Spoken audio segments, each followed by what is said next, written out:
नमस्ते दोस्तों, आज मैं एक बार फिर आपके बीच लेकर आई हूँ एक बेहद ही प्यारी लव स्टोरी। तो इसे कृपया पूरा पढ़ें और कैसी लगी ये सैड लव स्टोरी ज़रूर बताएं। दोस्तों, ये कहानी एक ऐसे लड़के की है जिसे उसके प्यार में 2 बार इनकार मिला, लेकिन आज भी शायद उस लड़की को भुला नहीं पाया। तो आइए इसे मैं और आप साथ पढ़ते हैं और जानते हैं कि क्या है आदित्य और खुशी की लव स्टोरी। आदित्य पढ़ने में थोड़ा एवरेज और लड़कियों के मामले में थोड़ा कच्चा था। उसकी मुलाकात 11th स्टैंडर्ड में खुशी से हुई। खुशी पढ़ने में अच्छी और अपने फ्यूचर के बारे में बहुत सोचने वाली लड़की थी। धीरे धीरे 11th खत्म होते होते वो अच्छे दोस्त बन गए थे और 12th में आदित्य ने खुशी से अपने प्यार का इजहार कर दिया, लेकिन खुशी ने इनकार करते हुए बड़े प्यार से उसे समझाया कि इससे हम दोनों की ज़िंदगी ख़राब हो जाएगी, क्योंकि हम ना ही क्लास में पढ़ाई कर पाएंगे और ना ही घर पर।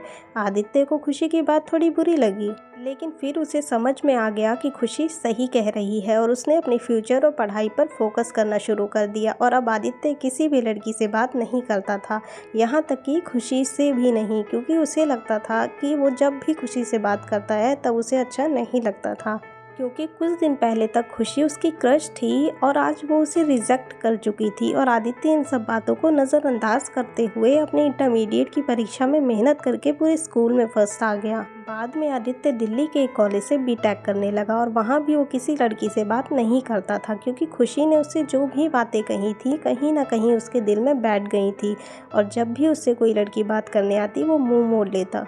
वो धीरे धीरे अपनी पढ़ाई में और भी अच्छा होता गया और आखिरी में आते आते वो अपने कॉलेज में भी टॉप 10 की लिस्ट में आ गया और उसे कॉलेज से प्लेसमेंट भी मिल गई और वो जॉब करने फिर से मुंबई चला गया। मुंबई एक बहुत ही बड़ा शहर है जहाँ एक मोहल्ले के लोग दूसरे मोहल्ले वाले को नहीं जानते हैं।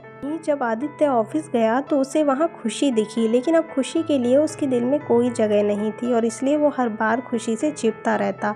इसलिए नहीं क्योंकि वो उससे नाराज़ था, बल्कि इसलिए क्योंकि वो फिर से खुशी की ज़िंदगी में नहीं आना चाहता था। लेकिन वो कहते हैं ना कि भगवान की मर्ज़ी के आगे किसी की नहीं चलती। एक दिन ऑफिस के कैंटीन में खुशी ने आदित्य को देख लिया और उसके पास जाकर उससे बातें करने लगी। आदित्य के पास भी खुशी से बात करने के अलावा और कोई विकल्प नहीं था। दोनों के दिल में पिछले 4 सालों से जो भी दर्द था उन्होंने एक दूसरे को बताया और खूब सारी बातें की। खुशी ने उससे बिछड़ने के बाद अपने सफ़र के बारे में बताया और आदित्य से उसके बारे में पूछा, जिसके बाद आदित्य को कहीं ना कहीं लगने लगा कि खुशी गलत नहीं थी और आदित्य को फिर से खुशी से प्यार हो जाता है। कुछ दिन बीतता है और दोनों की दोस्ती और भी गहरी हो जाती है और एक दिन अचानक आदित्य खुशी से बात करते करते उससे अपने प्यार का इजहार कर देता है, लेकिन खुशी फिर इनकार कर देती है। और जब आदित्य उससे इसकी वजह पूछता है तो वो बताती है कि उसकी शादी तय हो गई है और 1 महीने बाद वो ये जॉब छोड़ देगी। जब ये बात आदित्य को पता चली तो वो एक बार फिर टूट गया, जिसके बाद वो अपने आप को संभाल नहीं पाया और एक चिट्ठी खुशी के लिए छोड़कर चला गया। और खुशी उस वक्त खत को पढ़ती है जिसमें लिखा था, मेरी प्यारी खुशी, मैं तुमसे बहुत प्यार करता हूँ, लेकिन शायद तुम मेरी ज़िंदगी में नहीं हो, इसलिए तो मैंने तुम्हें 2-2 बार खोया है। कोई भी इंसान इतना बदनसीब कैसे हो सकता है कि अपने प्यार को 2 बार खोए।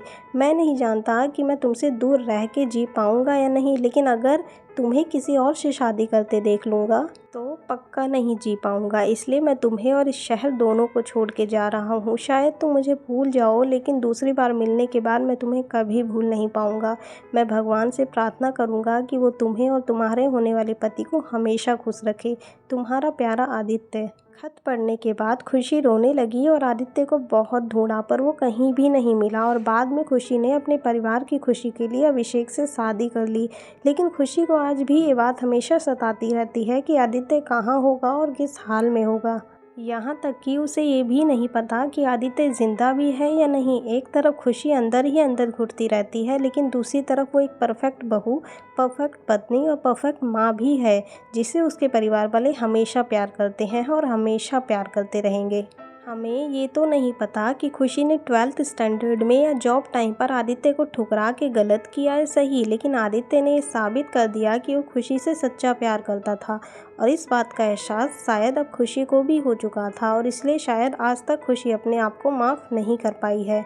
मिल जाती है अगर सभी को अपनी मोहब्बत में मंजिल, मिल जाती है अगर सभी को अपनी मोहब्बत में मंजिल, तो यकीनन रातों के अंधेरों में कोई दर्द भरी शायरी नहीं लिखता। दोस्तों, इसी के साथ मैं आपसे विदा लेती हूँ। दोस्तों, कैसी लगी सैड लव स्टोरी कमेंट करके ज़रूर बताइएगा। अगर आपको ये कहानी ज़रा सी भी पसंद आई हो तो इसे ज़रूर शेयर करें और ऐसी ही और कहानियों के लिए चैनल को सब्सक्राइब करना बिल्कुल ना भूलें। धन्यवाद।